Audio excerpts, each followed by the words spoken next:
दोस्तों अस्सलाम वालेकुम। मौजूद जी उम्मीद है तव्हीं सब खुश हूंदा। इन पूरी कायनात में जदलियात या इल्म ॿुधाइनि था त हर शइ में झेड़ो आहे, टकराव आहे, वेड़ आहे, भंजनरा आहे, तॾहिं ई नयूं शयूं ठहनि थियूं, तॾहिं ई नवाण थिए थी। छो जो हूंद मां हूंद आहे, उनजी भंजनरा ॿियनि शयुनि जी बुनियाद आहे, हुजण जा सबब आहे, हुजण जा दलील आहे। एॾी वॾी आहे जो जेका धरती आहे जंहिं ते हींअर आउं वेठो ॻाल्हायां थो, उहा ईअं आहे जीअं समुंड जे किनारे ते किरोड़े अरबे वारी जा ज़रा हुजनि, उन में हिकिड़ो ज़रड़ो हुजे जेको मिसकाल उन ते उन उहा धरती आहे, उन ते आउं बीठो आहियां। पर उन जी उमिरि आहे हिन धरती जी जेका साइंस ॿुधाए थी उहा 4.5 अरब साल। ऐं इन धरती ते किरोड़े शयूं उन ज़िंदगी जे सफ़र में नयूं ठहियूं आहिनि, भॻियूं आहिनि, ड्रथियूं आहिनि, तब्दील थियूं आहिनि। बर्फ़ जा दौर आया आहिनि, हवाउनि जा दौर आया आहिनि, वॾनि जानवरनि जा दौर आया आहिनि, वॾा गाहनि जा दौर आया आहिनि, ऐं पोइ इंसान जो दौर आयो आहे। अलाए केतिरियूं शयूं ख़तमु थियूं आहिनि, हिन धरती ते भॻियूं आहिनि, रहियूं आहिनि। छो जो जदलियात जो कानून चवे थो त हिकिड़ियूं शयूं रहंदियूं तॾहिं ॿियूं ठहंदियूं। पर जेको ख़ालिक़ आहे उहो शयूं ठाहे बि थो, उहो भञे बि थो, उहो ड्राहे बि थो। हुनजी नई नई तख़लीक़ आहे। मिसाल जेके पुराणे दौर में वण आहे उहे हाणे कोन्हनि, मिसाल जेके पुराणे दौर में गाह उहे हाणे कोन्हनि, जेके जानवर आहे उहे कोन्हनि। हाणे घणियूं शयूं आहिनि बि, ऐं घणियूं तब्दील बि थियूं आहिनि। इहे सभु शयूं हिकिड़नि न हुअण जी जॻह ते ॿियूं ठहियूं आहिनि, ॿियूं आयूं आहिनि। पर इन एॾे वॾे तवील अरसे में ॿी धरती न ठही आहे। अञा ताईं को फल्कियात जो एॾो वॾो माहिर कोन्हे जेको असांखे ॿुधाए त धरती जे जीअं हीअ धरती आहे, अहिड़ो को गोलो हिन दुनिया में ॿियो मौजूदु आहे जेको इंसान जे रहण लाइक़ु हुजे, या अहिड़ो को ॿियो गोलो हुजे जंहिं ते इंसान रहंदा हुजनि। उहे अञा ताईं हिक ॿिए सां कॉन्टेक्ट या राब्तो न आहिनि करे सघिया जो अंदाज़ो लॻाए सघिजे त शायदि उहो थी सघे थो। आहे ई हे हिकु, ॿियो ठहे कोन थो, ख़ालिक़ ॿी धरती ठाहे कोन थो। ऐं हिन धरतीअ ते रहंदड़ असां इंसाननि जेके बि अक्सर कम कया आहिनि उहे हिन धरती खे नुक़सान ॾियण जा कया आहिनि।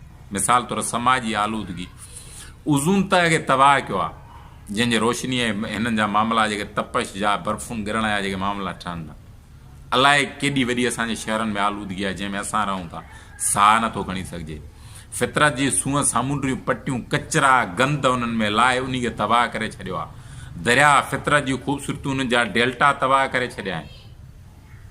जबल अलाए केतिरा ख़ूबसूरत जेके फितरत जा उहे ख़तमु करे छॾिया आहिनि। या अलाए केतिरा भट्ठा, फैक्ट्रियूं, उन्हनि जा धुआं, गाॾियुनि जा उन तह उज़ून वारे खे नुक़सानु ॾिनो आहे। या अञा अलाए एतिरा अहिड़ा कहिड़ा कम असां कया आहिनि जेके हिन धरती खे नुक़सानु ॾियनि था। मूं चयो त ॿियूं सभु शयूं वराए वराए भञण खां पोइ, रहण खां पोइ ठहनि थियूं। माण्हुनि जो नसुल आहे हिकिड़ो ख़तमु थी थो वञे, ॿियो ठहे थो। गाॾियूं हिकिड़ियूं तबाह थियूं, ॿियूं ठहनि थियूं। जबल आहिनि हिकिड़ा उहे ख़तमु थी विया, ॿिया ठहनि था। दरिया आहिनि हिकिड़ा सुकनि था, ॿिया ठहनि था। पर धरती नथी ठहे, ॿी धरती पैदा नई नथी थिए, ख़ालिक़ नथो करे। त पोइ हिन धरती खे असां तोड़े जो हे इंसान फितरत जो हिसो हुअण हूंदे पाण इंसान फितरत जो हिसो आहे न, जीअं धरती फितरत जो हिसो आहे, हवाऊं, रोशनियूं, सिज, चंड, वण या अलाए केतिरियूं शयूं इहे फितरत जो हिसो आहिनि न, ईअं इंसान बि हिन फितरत जो हिसो आहे। पाण इंसान खे धरती जो गोले खां हेठि फिटी करे काॾे वेंदो, काॾे कोन वेंदो। उहो इन करे जो हिन फितरत खां ॿाहिरि इंसान आहे कोन। इहो पाण हाणे इहो छा थो करे हिन फितरत खे बचाइण जे लाइ या हिन खे नुक़सानु ॾियण जे लाइ।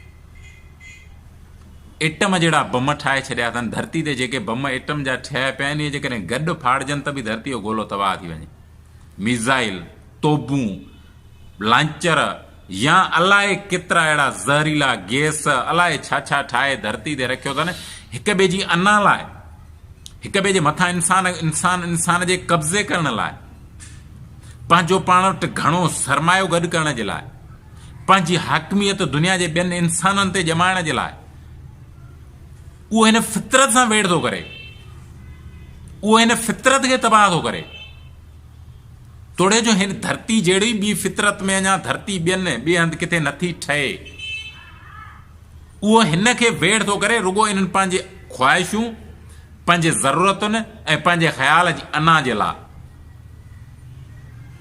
जेसीं ताईं ॿी धरती नथी लभे या ॿी धरती कोन्हे का, या ॿी नथी ठहे तेसीं ताईं इंसान खे धरती विञाइण लाइ शयूं ठाहिण न। छो जो हिन धरती ते इंसान जो वेरी त आहे इंसान न, ॿियो त को बि कोन्हे। हुनजी नफ़रत इंसान लाइ आहे, हुनजो प्यार इंसान लाइ आहे, हुनजी कावड़ इंसान लाइ आहे, हुनजो ग़ुलाम इंसान खे इंसान जो बणाइण आहे, इंसान जो इंसान जे मथां दाबो बणाइण आहे, या इंसान जो इंसान खे प्यार ॾियणो आहे, या हुनजी हमदर्दी करण आहे, या हुनजी रहनुमाई करण आहे। हिन जी वेड़, हिन जी प्यार, हिन जी नफ़रत आहे ई इंसान। ॿियो हिन खां वधीक ताक़तवर जानवर जंहिंखे हिन ग़ुलाम बणाए छॾियो आहे इंसान। पर फितरत इंसान खां वधीक ताक़तवर आहे। ॿोॾूं, तूफ़ान, ज़िलज़िला या अलाए केतिरियूं ॿियूं शयूं उहे हिन खां ताक़तवर आहिनि वधीक। त पोइ हिन इंसान खे जेको धरती जे हिन ॻोल्हे ते रहे थो, जेका ॿी धरती नथी ठहे, त पोइ जेका वेड़ अथसि इहा इंसान सां छो, इहा फितरत सां छो कोन्हेसि? ॿोॾूं छो थियूं अचनि, ज़िलज़िला छो था अचनि, हीअ जेका धरती ते अलाए केतिरा नुक़सान था थियनि, इहे छो था थियनि? तव्हां चवंदो त एतिरो टाइम ॾिजेसि जेतिरो ठहण में लॻोसि, एतिरो ॾींदासीं, गारंटी आहे त अहिड़ी धरती इंसान जे जीअण लाइक़ु ॿी ठहंदी। इहो कंहिं वटि अंदाज़ो आहे त हिन धरती, हीअ जेका हाणे धरती आहे, अहिड़ी हिन पूरी दुनिया जे वायुमंडल में को हिकिड़ो गोलो हो जंहिं ते अवल इंसान रहियो आहे, पोइ अरबे साल पोइ उहो तबाह थियो आहे, उन खां पोइ वरी हे ॿियो जनम आहे। इहो कंहिं वटि अंदाज़ो आहे? मुंहिंजे ख़्याल जो वंडो जेको